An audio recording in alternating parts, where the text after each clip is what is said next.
നമുക്കിനി നമ്മുടെ ടോപ്പിക്കിലോട്ട് വരാം. ഡയബറ്റിസ് ഒന്ന് വ്യക്തമാക്കാമോ എന്താണെന്ന്?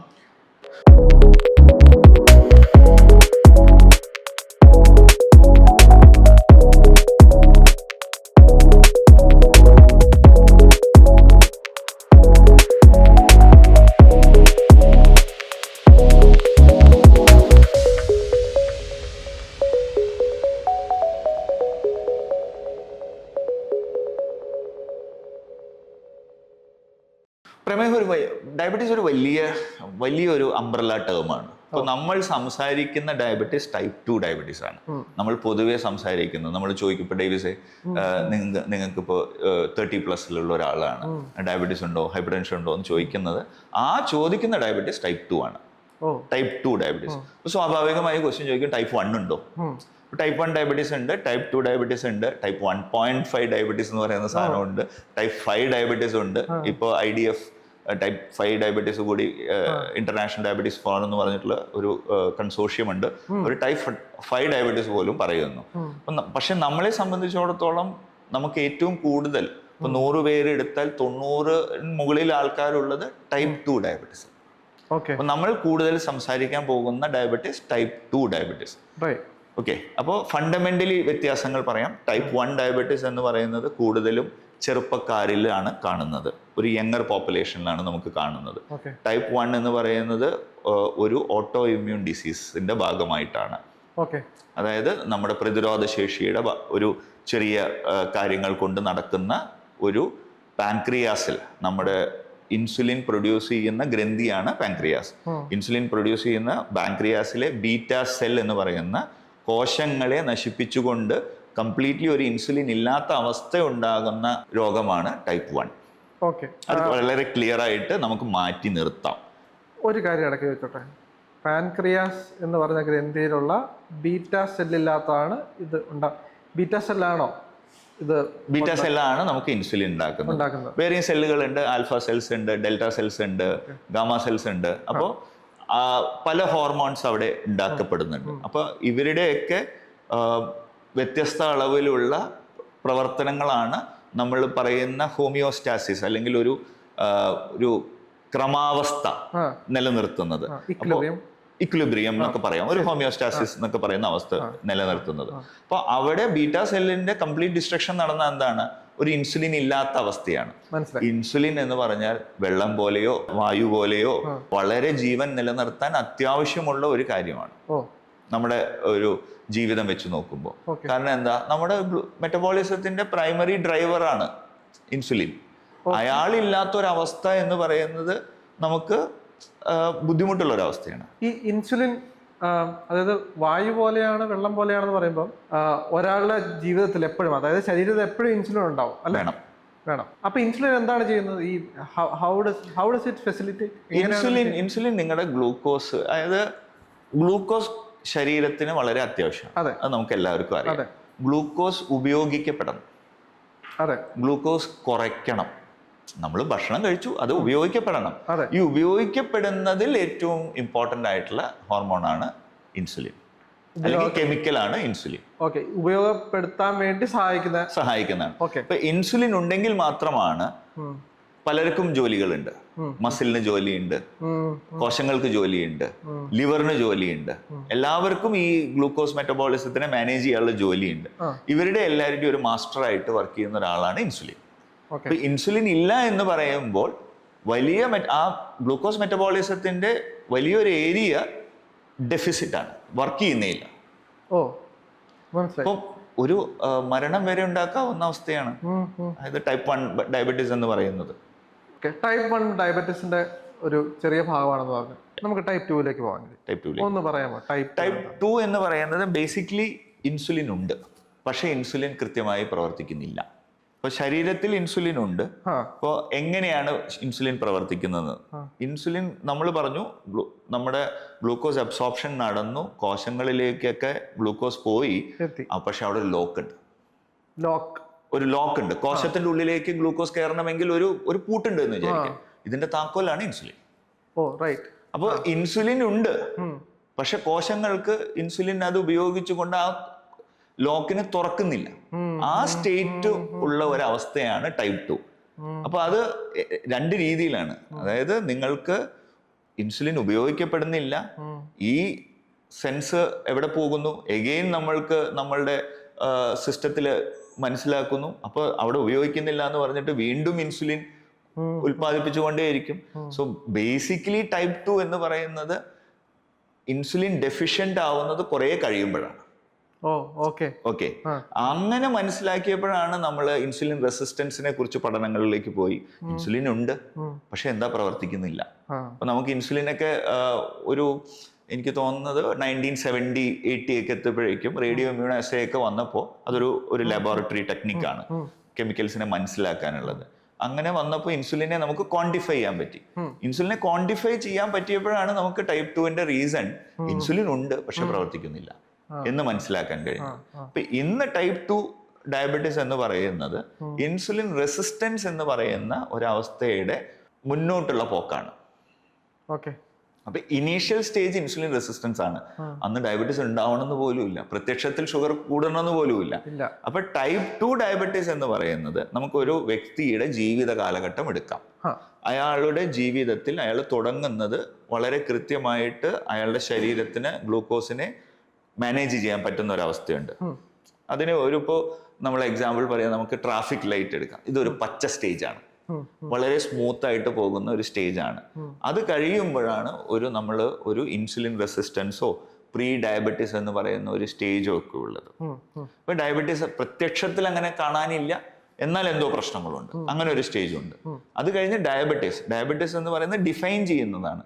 നിങ്ങൾക്ക് ഇത്ര രക്തത്തിൽ ഇത്ര അളവിന്റെ മുകളിൽ ഗ്ലൂക്കോസ് ലെവൽ കാണുന്നു, ഇന്ന പാരാമീറ്റേഴ്സ് മോശമാണ് എന്നൊക്കെ പറയുന്ന ഡിസീസിനെ നമ്മൾ ഡിഫൈൻ ചെയ്തിട്ടുള്ള ഒരു അവസ്ഥയുണ്ട്. അതൊരു മൂന്നാമത്തെ അവസ്ഥയാണ്. ആ അവസ്ഥയും കഴിഞ്ഞിട്ട് ഡയബറ്റീസ് മുന്നോട്ട് പോകുമ്പോൾ ഡയബറ്റീസ് ദീർഘകാലമായിട്ട് ഉണ്ടാകുന്ന ഇതിന്റെ ഭാഗമായിട്ടുള്ള കോംപ്ലിക്കേഷൻസ് ഉണ്ട്. അപ്പൊ 4 അവസ്ഥകളിലൂടെയാണ് നമ്മൾ പോകുന്നത്. അപ്പൊ ഇതിൽ ഏത് അവസ്ഥയിലാണ് നമ്മൾ എന്ന് നമ്മൾ സ്വയം മനസ്സിലാക്കേണ്ട കാര്യമാണ്. കാരണം ആ മനസ്സിലാക്കൽ ഇല്ലെങ്കിൽ നമുക്ക് തിരിച്ചു പോകാൻ പറ്റില്ല. നമ്മൾ മുന്നോട്ടാണ് പോകുന്നത്. മുന്നോട്ടുള്ള പോക്ക് എന്താണ്? Diabetes complications. റൈറ്റ്. ഡയബറ്റീസ് ഉണ്ടായിട്ടില്ല എങ്കിലും ഇൻസുലിൻ റെസിസ്റ്റൻസ് ഉണ്ടായി. ഡയബറ്റീസ് വരെ എത്താൻ എത്ര നാളെടുക്കും? ഡിപ്പെൻസ്. നമുക്ക് കൃത്യമായിട്ട് അങ്ങനെ ഒരു കണക്കൊന്നും പറയാൻ പറ്റില്ല. ഇപ്പോൾ നമ്മുടെ ജീവിത ശൈലി കൊണ്ട് തന്നെ, അതായത് പല ആൾക്കാരിലും ഏർലി ആയിട്ട് ഇപ്പോൾ നമ്മൾ കാണുന്നുണ്ട്. നമ്മൾ കുട്ടികളിൽ വരെ ടൈപ്പ് 2 കാണുന്നുണ്ട്. ഇപ്പോൾ ഒബീസിറ്റി ഇന്ന് ഒരു അഡൽട്ട് പ്രോബ്ലം അല്ല. ആലോചിച്ച് നോക്കൂ. ഇപ്പൊ തടിയുള്ള കുട്ടികളെ പണ്ട് നമുക്ക് വളരെ കുറവായിരുന്നു കാണുന്നത്. പക്ഷെ ഇന്ന് അമിതവണ്ണമുള്ള കുട്ടികൾ ഒരുപാടുണ്ട്. ഏർലി ആയിട്ട് തന്നെ അവരുടെ നമ്മുടെ കൺസൾട്ടേഷൻ റൂമുകളിലൊക്കെ ചില വാർണിംഗ് സൈൻസ് ഒക്കെ നമുക്ക് ഡയബറ്റീസിൽ കാണാൻ പറ്റും. ഇപ്പോൾ എസ്പെഷ്യലി നമ്മൾ കഴുത്തിന്റെ പുറകിലും അവരുടെ ആംപിറ്റ്സിലൊക്കെ കുറച്ച് ബ്ലാക്കിഷ് ആയിട്ട് കുറച്ച് velvety type of skin changes ഒക്കെ നിങ്ങൾ കണ്ടിട്ടുണ്ടാവും. അതിനെ നമ്മൾ അക്കാന്തോസിസ് നൈഗ്രിക്കൻസ് എന്നാണ് പറയുന്നത്. അപ്പോൾ അതൊരു ഇൻസുലിൻ റെസിസ്റ്റൻസിന്റെ ഒക്കെ ഒരു ഏർലിയസ്റ്റ് സൈൻ ആയിട്ടാണ് കാണുന്നത്. പക്ഷെ അത് കണ്ട് കുറെ കാലങ്ങൾ കഴിയുമ്പോഴാണ് ഇതിന്റെ റിയൽ പ്രോബ്ലംസിലേക്കൊക്കെ നമ്മൾ പ്രത്യക്ഷമായും ഡോക്ടറുടെ അടുത്ത് എത്തേണ്ട ഒരു അവസ്ഥയൊക്കെ ഉണ്ടാകുന്നത്. അപ്പോൾ ഇതൊരു സൈലന്റ് കില്ലറാണ്. അത് ഡയബറ്റീസിനെ നമ്മൾ അങ്ങനെ തന്നെ എടുക്കണം. അല്ലെങ്കിൽ ലൈഫ് സ്റ്റൈൽ ഡിസീസസിന്റെ പ്രശ്നം എന്താണെന്ന് വെച്ചാൽ ആൾക്കാർ അതുകൊണ്ട് തന്നെയാണ് കൂടുതലായിട്ടും അതിനെ മനസ്സിലാക്കാത്തത്. നാളെ ഒന്നും സംഭവിക്കില്ല. ഇന്നോ നാളെയോ സംഭവിക്കാത്ത ഒരു കാര്യത്തിൽ നമ്മൾ എത്രത്തോളം പ്രാധാന്യം കൊടുക്കും. ഇവിടെയാണ് ആ പോപ്പുലേഷൻ ലെവലില് അല്ലെങ്കിൽ സമൂഹം എന്ന ലെവലില് നമ്മൾ പല ഇന്റർവെൻഷൻസും അല്ലെങ്കിൽ നമ്മളുടെ ഇടപെടലുകൾ തോൽക്കുന്ന സ്ഥലം. ഇന്ന് എനിക്ക് പ്രശ്നമില്ല, നാളെ പ്രശ്നം ഉണ്ടാവുന്നില്ല, കുറെ ദീർഘമായ കാലത്തിന് ശേഷം ഉണ്ടാവുന്ന ഒരു പ്രശ്നത്തിന് അപ്പൊ നോക്കാം എന്നുള്ള ഒരു അവസ്ഥയിലാണ് സമൂഹം ഇരിക്കുന്നത്. പക്ഷെ അത് അങ്ങനെ നോക്കിയാൽ പറ്റുന്ന ഒരു കാര്യമല്ല. നിങ്ങൾക്ക് ഒരു പ്രോബ്ലത്തിനെ, അതായത് ഡയബറ്റീസ് ആസ് സച്ച് ഒരു ഡിസീസ് ആയിട്ട് പ്രത്യക്ഷപ്പെടുമ്പോൾ, ഒരു ഡിസോർഡർ സ്റ്റേറ്റിൽ നിന്ന് ഡിസീസ് എന്ന് പറയുന്ന പ്രത്യക്ഷപ്പെടുമ്പോൾ തിരിച്ചു പോകാനുള്ള ചാൻസ് വളരെ ലിമിറ്റഡ് ആണ്. പക്ഷെ കൺട്രോൾ ആയിരിക്കും പിന്നെ പോസിബിൾ ആവുള്ളൂ. പക്ഷെ ഇന്ന് നമ്മൾ മനസ്സിലാക്കുന്നത്, ശാസ്ത്രം മുന്നോട്ട് വന്നു, ഇന്ന് നമ്മൾ മനസ്സിലാക്കുന്നു പല സ്റ്റേജസ് ഓഫ് ഡയബറ്റീസിനെ നമുക്ക് റിവേഴ്സ് ചെയ്യാൻ പോസിബിൾ ആണ്. ഇപ്പൊ റിവേഴ്സലിനേക്കാൾ നമുക്ക് പറയാവുന്ന നല്ല വാക്ക് റെമിഷൻ ആണ്, അസുഖമില്ലാത്ത അവസ്ഥ. ഒരു മലയാളിയുടെ സാധാരണ ഒരു ജീവിതം ആലോചിച്ച് നോക്കൂ. നമ്മളൊരു 5ാം ക്ലാസ് ഒരു 5 വയസ്സ് വരെ നമ്മൾ ഗ്രാൻഡ് പാരൻസിന്റെയും പാമ്പേർഡ് ലൈഫാണ്. അത് കഴിഞ്ഞ് 1 to 10 നമ്മൾ ഭയങ്കര ക്യുക്കായിട്ട് പോകുന്നു. ഈ സമയത്തൊന്നും അങ്ങനെ ഒബീസിറ്റി ഒന്നും നമ്മളെ കാര്യമായി ബാധിക്കാറില്ല. പക്ഷേ ഇന്നത്തെ ജീവിത സാഹചര്യത്തിൽ കളിക്കാൻ സ്ഥലമില്ലാത്തത് കൊണ്ടോ അല്ലെങ്കിൽ സോഷ്യൽ മീഡിയ അഡിക്ഷനോ അല്ലെങ്കിൽ ഗാഡ്ജറ്റ് അഡിക്ഷനോ പല കാര്യങ്ങളും ഉണ്ടാവും. ഇതുകൊണ്ടൊക്കെ കുറച്ചുകൂടി സെഡൻറ്ററി ആണ് ലൈഫ്. ആൻഡ് പണ്ടത്തെ പോലെയല്ല, ഇപ്പോഴും ഒബീസിറ്റി കുറച്ച് കാണാം. പക്ഷെ നമ്മുടെ കാലഘട്ടത്തിൽ ഇപ്പോൾ ഡേവിസും ഞാനും ഒക്കെ 80s and 90s കിഡ്സ് ആണ്. നമ്മുടെ കാലഘട്ടത്തിൽ ഭയങ്കര ഫിസിക്കലി ആക്റ്റീവ് ആയിരുന്നു. അപ്പൊ അന്നൊന്നും നമുക്ക് ഒരു പ്രശ്നങ്ങളും തോന്നുന്നില്ല. പ്രശ്നങ്ങൾ വരുന്നത് ഒരു 25 ഇയേഴ്സിന് ശേഷമാണ്. നമ്മുടെ ജോലികൾ മാറി. നമ്മൾ പണ്ട് ഒരു 10 മണിക്കൂറോ 12 മണിക്കൂറോ ആക്റ്റീവ്ലി മൊബൈലായിട്ടുള്ള നമ്മൾ 10-12 മണിക്കൂർ ഇരിക്കാൻ തുടങ്ങി. അത്രയും കൂടുതൽ നേരം ഇരിക്കാൻ തുടങ്ങി. ആൻഡ് നമ്മൾ പണ്ട് കഷ്ടപ്പെട്ടിട്ട് വേണം ഭക്ഷണം കഴിക്കാൻ, അല്ലെ? നമുക്ക് ചോറ് വേണം, കറി വേണം, അത് വേണം, അങ്ങനത്തെ ഒരു ആവശ്യവും. നമുക്ക് പല ബക്കറ്റുകൾ വാങ്ങാം, വളരെ ചെറിയ രീതിയിലെ റാപ്സ് വാങ്ങാം, അല്ലെങ്കിൽ വളരെ പ്രോസസ്ഡ് ആയിട്ടുള്ള അൾട്രാ പ്രോസസ്ഡ് ഫുഡ് കിട്ടും. കാലറി ഒന്നും ഉണ്ടാക്കാൻ നമുക്ക് ക്ഷീണം നമുക്ക് ഒരു 5 മിനിറ്റ്സിൽ മാറ്റാവുന്നതാണ്. മറ്റത് ഭക്ഷണം കഴിക്കണം, നമ്മൾ എല്ലാം കഷ്ടപ്പെട്ട് കഴിക്കണം. അപ്പൊ ഈ ഒരു ചേഞ്ച് ഓഫ് ലൈഫ് സ്റ്റൈൽ നമ്മളെ കാര്യമായിട്ട് ബാധിച്ചിട്ടുണ്ട്. ഇത് തന്നെയാണ് ടൈപ്പ് 2 ഡയബറ്റീസിന്റെ ഈ ഒരു നമ്പറിലേക്കുള്ള പ്രത്യേകിച്ചും പോകാനുള്ള കാരണം. ഡോക്ടർ, എല്ലാവർക്കും ഡയബറ്റീസ് ഒരുപോലെയാണോ? ഡയബറ്റീസിന്റെ ഒരു ചികിത്സയുടെ ആസ്പെക്ട് എടുക്കുകയാണെങ്കിൽ ഡയബറ്റീസിൽ നമ്മൾ എന്താണ് അച്ചീവ് ചെയ്യാൻ പോകുന്ന ഒബ്ജക്റ്റീവ്സ്? ഒന്ന്, ഗ്ലൂക്കോസ് ലെവൽ മെയിൻറ്റെയിൻ ചെയ്യണം കൃത്യമായിട്ട്. നമ്മൾ ഗ്ലൈസീമിയ, നമുക്ക് അനുവദനീയമായിട്ടുള്ള അളവിലുള്ള ഗ്ലൈസീമിയ മെയിൻറ്റെയിൻ ചെയ്യണം. ഇത് മനസ്സിലാക്കുന്നത് എങ്ങനെയാണ്? നിങ്ങൾ ഷുഗർ ടെസ്റ്റ് ചെയ്ത് നോക്കുന്നു. അത് നിങ്ങൾക്ക് റാൻഡം ബ്ലഡ് ഷുഗർ ആയിരിക്കാം, ഫാസ്റ്റിംഗ് ബ്ലഡ് ഷുഗർ ആയിരിക്കാം, പോസ്റ്റ് പ്രാൻഡിയൽ ബ്ലഡ് ഷുഗർ ആയിരിക്കാം, ഇല്ലെങ്കിൽ ശരാശരി 90 ദിവസത്തെ അല്ലെങ്കിൽ 120 ദിവസത്തെ ശരാശരി ഷുഗർ നോക്കുന്ന HbA1c ആയിരിക്കാം. അപ്പോൾ ഒബ്ജക്റ്റീവ് ഒന്ന് എന്താണ്? നിങ്ങൾ ഇത് സൂക്ഷിക്കണം. അതായത് നിങ്ങൾക്ക് അനുവദിക്കപ്പെട്ടിട്ടുള്ള അല്ലെങ്കിൽ നോർമൽ റേഞ്ചിലേക്ക് ഈ ഗ്ലൂക്കോസ് ലെവലിനെ മെയിൻറ്റെയിൻ ചെയ്യാൻ പറ്റണം. ഇതിന് എന്തൊക്കെ മൊഡാലിറ്റി ഉപയോഗിക്കാം, എങ്ങനെയാണ് ഗ്ലൂക്കോസ് നമ്മുടെ ശരീരത്തിൽ, അല്ലെങ്കിൽ ആ പ്രക്രിയ എങ്ങനെയാണ്? നിങ്ങൾക്കൊരു ഇൻപുട്ട് ഉണ്ട്. നമ്മൾ കാലറി ഉള്ളിലേക്ക് എടുക്കുന്നു, ഇതിനെ ചെലവാക്കുന്നു. അപ്പോൾ ഒന്നുകിൽ നിങ്ങൾക്ക് ഡയറ്റ് മോഡിഫിക്കേഷൻസും കൊണ്ട് ചെയ്യാൻ പറ്റുന്ന റേഞ്ചിലാണെങ്കിൽ അങ്ങനെ ചെയ്യാം. ലൈഫ് സ്റ്റൈൽ മോഡിഫിക്കേഷൻസ്, മൊബിലിറ്റി കൂട്ടാം, എക്സസൈസ് കൂട്ടാം, കൂടുതൽ ബെറ്റർ ആയിട്ട് ഗ്ലൂക്കോസിനെ ഉപയോഗിപ്പിക്കാം. ആ രീതിയിൽ വേണമെങ്കിൽ മാനേജ് ചെയ്യാം. മൂന്നാമത്തെ കാര്യമാണ് ഡ്രഗ്സ് എന്ന് പറയുന്ന കാര്യം. സോ ഈ 2 കാര്യങ്ങൾ ഏത് സ്റ്റേജസ് ഓഫ് ഡയബറ്റീസിലും ആവശ്യമാണ് മാനേജ് ചെയ്യാൻ. പിന്നെ ഉള്ളത് ഡ്രഗ്സ് ഉപയോഗിക്കുന്നു. അപ്പോൾ ഡ്രഗ്സിന് ഉപയോഗിക്കുന്നിടത്ത് ഒബ്ജക്റ്റീവ് ഇത് മാത്രമല്ല, ഷുഗർ മെയിൻറ്റെയിൻ ചെയ്യുന്നത് മാത്രമല്ല, ഡയബറ്റീസ് ബാധിക്കാത്ത ഒരവയവങ്ങളും ലിറ്ററലി 100% ബോഡിയിലെ എല്ലാ കാര്യങ്ങളെയും ബുദ്ധിമുട്ടിക്കുന്ന അല്ലെങ്കിൽ ഇടപെടുന്ന ഒരു അസുഖമാണ് ഡയബറ്റീസ്. അതിപ്പോൾ തൊലിയിൽ വരെയാണെങ്കിൽ ഡെർമറ്റോളജിക്കൽ ആസ്പെക്ട്സ് ഉണ്ട്. സ്കിന്നിനെ ബാധിക്കാം, ഹൃദയത്തിനെ ബാധിക്കാം, കിഡ്നിയെ ബാധിക്കാം, നമുക്ക് ലിവറിനെ ബാധിക്കാം, കാഴ്ചയെ ബാധിക്കാം, എന്തിന് നിങ്ങളുടെ മുടിയെ വരെ ബാധിക്കാം. അത്രയും സിവിയർ ആയിട്ടുള്ള ഒരു ഡിസീസ് പ്രോസസ് ഉള്ള ഒരു അസുഖമാണ്, പ്രോഗ്രഷൻ ചാൻസ് ഉള്ള ഒരു അസുഖമാണ് ഡയബറ്റീസ്. അപ്പം നമ്മുടെ രണ്ടാമത്തെ ഒബ്ജക്റ്റീവ് എന്താണ്? ഡയബറ്റീസ് ഉള്ളത് കൊണ്ട് ഉണ്ടാകുന്ന കോംപ്ലിക്കേഷൻസിനെ നമ്മൾ തടയുന്നു. ഇപ്പൊ 2 ഒബ്ജക്റ്റീവ്സ്. അപ്പൊ പല സ്റ്റേജിലായിരിക്കാം ആൾക്കാർ, പക്ഷെ 2 ഒബ്ജക്റ്റീവ്സ് ആണ് നമുക്കുള്ളത്. ഒന്ന്, ഗ്ലൈസെമിക് സ്റ്റാറ്റസ് മെയിൻറ്റെയിൻ ചെയ്യുക, 2, കോംപ്ലിക്കേഷൻസിനെ ഇല്ലാതെ നോക്കുക. ഇത് ഏത് സ്റ്റേജിലാണെങ്കിലും നമ്മൾ അതിനനുസരിച്ച് മാറും. അപ്പൊ അതുകൊണ്ടാണ് അത് പേഴ്സണലൈസ്ഡ് ആവുന്നത്.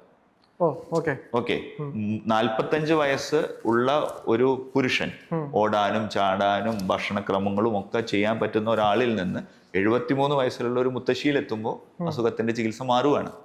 മനസ്സിലായി. അതാണ് ആ പേഴ്സണലൈസേഷൻ നടക്കുന്നത്. പക്ഷെ ഒബ്ജക്റ്റീവ്സിൽ വ്യത്യാസങ്ങളൊന്നുമില്ല.